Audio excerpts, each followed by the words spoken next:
मान लीजिए कि एक मेज है और उसके चारों लेग में से एक लेग टूट जाए तो वे मेज थोड़ा लड़खड़ा जाएगा, उस टेबल का बैलेंस बिगड़ सकता है और हो सकता है कि आखिर में वे गिर भी जाए। बिल्कुल ऐसा ही अंदेशा होता है इंडिया अलायंस को देखकर, जो एक स्ट्रॉन्ग यूनाइटेड अपोजिशन फ्रंट के रूप में था लेकिन कोलैप्स हो गया है, जो नरेंद्र मोदी की बीजेपी गवर्नमेंट से मुकाबला कर सकता था। हालांकि जो कुछ बचा है वे रेजिस्टेंस की चौकियां हैं, जहां रीजनल फोर्स का दबदबा कायम होने की उम्मीद है। ओवरऑल पिछले 2 लोकसभा इलेक्शन में जिनमें बीजेपी सिंगल पार्टी को मेजोरिटी मिली थी, बीजेपी ने पिछले लोकसभा इलेक्शन में भावनाओं को वोट में बदलने के लिए आरएसएस और बीजेपी कार्यकर्ताओं की जमीनी ताकत के साथ मिलकर एक स्ट्रॉन्ग लीडर के इर्द गिर्द की कहानियों के जरिए जीत गए थे। लेकिन इस बार कुछ और चल रहा है, इसलिए बिहार के सीएम नीतीश कुमार के एक बार फिर एनडीए के साथ आने की असाधारण कलाबाजी से अपोजिशन पूरी तरीके से हिल गया है। इसमें झारखंड के मुख्यमंत्री पद से इस्तीफा देने के तुरंत बाद हेमंत सोरेन की गिरफ्तारी का तमाशा भी शामिल है।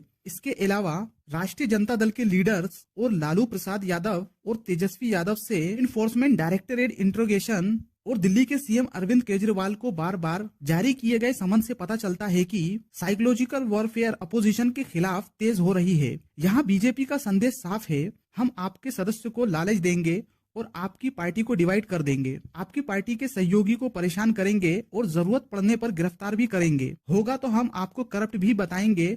और इस बीच दूसरी तरफ इंडियन हिस्ट्री की सबसे अमीर पॉलिटिकल पार्टी बीजेपी अपने आप को बर्फ की तरह शुद्ध होने का दावा करती है। बीजेपी की इस परसेप्शन और इमेज में टीवी न्यूज चैनल पर आने वाले चुनाव विश्लेषकों की ये भविष्यवाणी भी शामिल है कि अयोध्या में राम मंदिर सेरेमनी के बाद आगामी लोकसभा चुनाव में दिलचस्पी का एकमात्र बिंदु ये है कि बीजेपी को और कितने सीट मिल सकती है। अब एक सवाल ये आता है कि अगर राम वेव इतनी ही शानदार है और बीजेपी की जीत वास्तव में निश्चित है, तो बीजेपी ने नीतीश कुमार को वापस क्यों ले लिया, जिन्होंने पहले बीजेपी को शर्मिंदा किया था और जिनसे बीजेपी ने दोबारा संपर्क न करने की कसम खाई थी। और तो और बीजेपी के की ट्रबल शूटिंग मिनिस्टर ने तमिलनाडु में द्रविड़ कड़गम को संदेश भी भेजा है कि उन्हें कांग्रेस को छोड़ देना चाहिए। अब देखिए, अगर मोदी गवर्नमेंट कॉन्फिडेंटली जीत की ओर बढ़ रही है तो ऐसी पेशकश क्यों की जा रही है। ऐसे सवालों के कारण ही किसी को इस बात पर ध्यान रखना चाहिए कि इस चर्चा पर विश्वास न करें कि विपक्ष को बस घुटने टेक देना चाहिए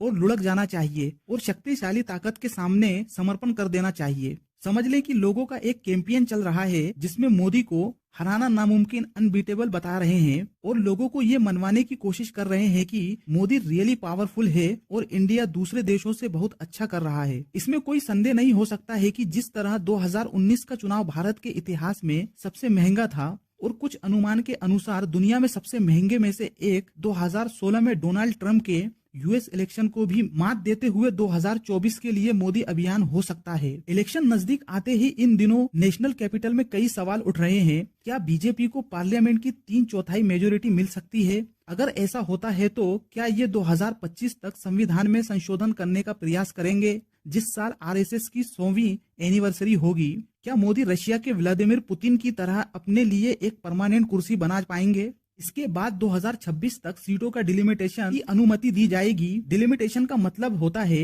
कि पॉपुलेशन के आधार पर पार्लियामेंट सीट की संख्या में बढ़ोतरी।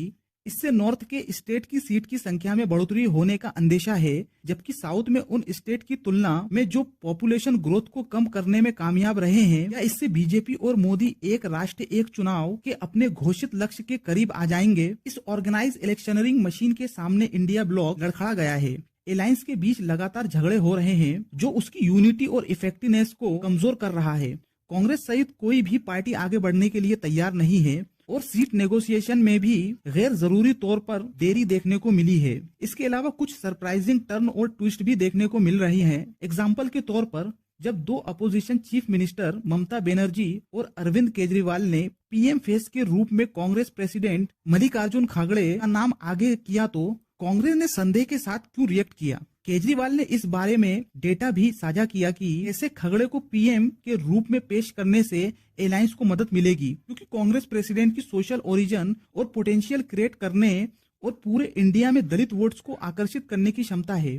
कोई भी इसे नीतीश कुमार की अपनी महत्वाकांक्षाओं पर पानी फेरने की रणनीति के रूप में देखकर समझ सकता है। और बिहार के मुख्यमंत्री के अंतिम धोखे को देखते हुए ममता बनर्जी और अरविंद केजरीवाल का सहज संदेह अच्छी तरह से स्थापित हो गया है। लेकिन कांग्रेस इस सुझाव को एक महत्वपूर्ण पल मान सकती थी जब ऐतिहासिक रूप से उसके खिलाफ चुनाव लड़ने वाली पार्टियां वास्तव में कांग्रेस से प्राइम मिनिस्टर पद की उम्मीदवार पर सहमत होने के लिए तैयार थी। इसके अलावा एक ऐसी पार्टी के लिए जो सोशल जस्टिस इशू को आगे बढ़ा रही है, अगर वे टॉप पोजीशन के लिए एक दलित उम्मीदवार को जगह देने से साफ तौर पर फायदा था। इसके अलावा कांग्रेस ने कोई रिस्पॉन्स नहीं दिया, जैसे कि अलायंस के द्वारा पीएम कैंडिडेट का सुझाव देना पार्टी के अंदरूनी मामले में इंटरफेरेंस हो। बेशक असली घबराहट पार्टी चलाने वाले राहुल गांधी की पोजीशन को लेकर थी। हालांकि ये साफ है कि अलायंस उन्हें पीएम के चेहरे के रूप में पेश नहीं करना चाहते हैं। अगर कांग्रेस की फर्स्ट फैमिली और स्वयं राहुल गांधी चाहते हैं कि उन्हें पीएम का चेहरा होना चाहिए, तो वे साफ तौर पर ऐसा कह सकते थे और अलायंस का रिस्पॉन्स चेक कर सकते थे। इसके अलावा कांग्रेस का ये कहते हुए संकोच करती है कि राहुल गांधी को सत्ता में कोई दिलचस्पी नहीं है और वे हायर फिलोसॉफिकल जर्नी के लिए बने हैं जो शायद उनकी सेल्फ इमेज के लिए फिट है। इस बीच कांग्रेस उम्मीद कर रही है कि कुछ रीजनल प्लेयर्स अब तस्वीर से बाहर हैं, जैसे कि नीतीश कुमार, तो उन्हें चुनाव लड़ने के लिए बड़ी संख्या में सीटें मिलेंगी और लोकसभा चुनाव में वे उम्मीद से बेहतर प्रदर्शन कर सकते हैं। कांग्रेस के लिए असली परीक्षण महाराष्ट्र और तमिलनाडु जैसे स्टेट में नहीं है, जहां वे अभी भी एक मोर्चा का हिस्सा है। न ही ये केरल में लेफ्ट पार्टी से अधिक सीटें पाने की चाहत है। 2019 में जब कांग्रेस ने 71 सीटों पर नॉन बीजेपी पार्टी के खिलाफ इलेक्शन लड़ा तो कांग्रेस ने उसमें 37 सीटें जीत ली, लेकिन बीजेपी के साथ 190 सीटों पर सीधे मुकाबले में कांग्रेस को सिर्फ 15 सीटें मिली थी। विपक्ष के लिए ऐतिहासिक तौर पर मोदी लीड बीजेपी की मुझे हक है अप्रोच में कुछ विषय हैं जिन्हें अपोजिशन अभी भी इस्तेमाल कर सकता है। मोदी गवर्नमेंट में फेडरलिज्म के लिए साफ तौर पर खतरा है। फेडरलिज्म एक गवर्नमेंट सिस्टम को रिफर करता है जिसमें पावर को सेंट्रल अथॉरिटी और वेरियस रीजनल और स्टेट गवर्नमेंट के बीच बांटा जाता है। फेडरल सिस्टम में सेंट्रल गवर्नमेंट और स्टेट गवर्नमेंट दोनों को अपनी अलग अलग सेट ऑफ पावर और रिस्पॉन्सिबिलिटी होती है और डिलिमिटेशन का प्रभाव पूरे साउथ इंडिया पर मंडरा रहा है और कोई नई नौकरियां नहीं है। हालांकि गरीबों को राशन दिया जा रहा है, लेकिन देश भर में वेरियस लीडर्स और पार्टी वर्कर पर कारावास की आशंका मंडरा रही है। ये सब अपोजिशन का हथियार होना चाहिए बीजेपी गवर्नमेंट के खिलाफ।